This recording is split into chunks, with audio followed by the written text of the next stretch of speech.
Dans cette question 1.2, on demande d'abord de donner en indiquant son calcul la valeur en degrés de 19 pi sur 4 radians. Alors il faudrait préciser l'unité ici, ne pas l'oublier. Un nombre tout seul ne veut absolument rien dire. Donc 19 pi sur 4 radians, ça va être égal à 19 pi sur 4 multiplié par le facteur de conversion, ici. Alors en haut nous avons 180 degrés, une mesure de l'angle plat. Et ici, nous avons pi radian, qui est une autre mesure de l'angle, qui est la même mesure de l'angle plat, mais en radian. Donc voilà notre facteur de conversion. On a des radians ici au numérateur, des radians au dénominateur. Ils vont se simplifier. Il va nous rester des degrés en sortie. Donc on fait le calcul et on arrive à 855 degrés.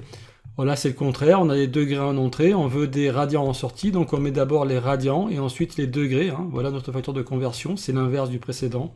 Et bien, il faut faire le calcul, on obtient 9 pi demi. Alors souvent on conserve le pi, puisque pi, vous savez, c'est un nombre irrationnel, c'est 3,14, 159, ainsi de suite.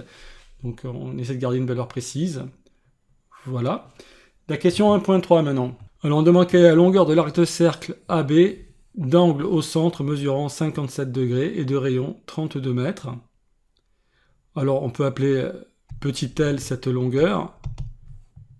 On peut aussi l'appeler avec des valeurs absolues, comme ça, et puis l'arc de cercle ici, AB. Alors on sait que le rayon du cercle étant égal à 32 mètres, le périmètre, il faut 2 pi fois le rayon.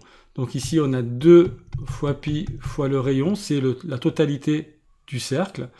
La totalité du cercle correspond à 360 degrés. Moi je n'en prends que 57, donc on a ici la fraction, le nombre de degrés que l'on prend sur le nombre de degrés disponibles.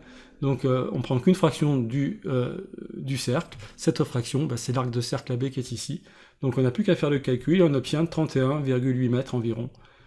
Alors au passage, il est important de noter qu'on peut mettre le nombre R ici, le rayon du cercle, le mettre à la fin du calcul. Et ce qu'on a ici, 2pi divisé par 360 fois 57 degrés, c'est tout simplement la mesure de l'angle à radian. Donc si vous voulez calculer la longueur d'un arc de cercle associée à une certaine mesure d'angle, ou même la distance parcourue quand on part du point grand A et qu'on parcourt une certaine mesure d'angle en radian, eh bien vous faites cette mesure en radian multipliée par le rayon du cercle et vous avez la longueur de l'arc de cercle, la longueur parcourue sur le cercle. Donc c'est une formule importante à retenir. La mesure en radian d'un angle multipliée par le rayon, ça donne bien la distance parcourue sur le cercle. Évidemment, quand vous avez un cercle de rayon égal à 1, eh bien la distance parcourue sur le cercle trigonométrique correspond à la mesure de l'angle en radian. En gros. Alors si on veut calculer l'aire d'un secteur angulaire, eh bien c'est pareil, on part de pi r carré cette fois, qui est la mesure de l'aire d'un secteur angulaire. Enfin, c'est la mesure du disque, c'est l'aire du disque, pi r carré. On n'en prend que 52 degrés sur 360 degrés, bien on a la fraction du disque que l'on prend. On obtient 509,4 mètres carrés, puisque nous avons ici des mètres.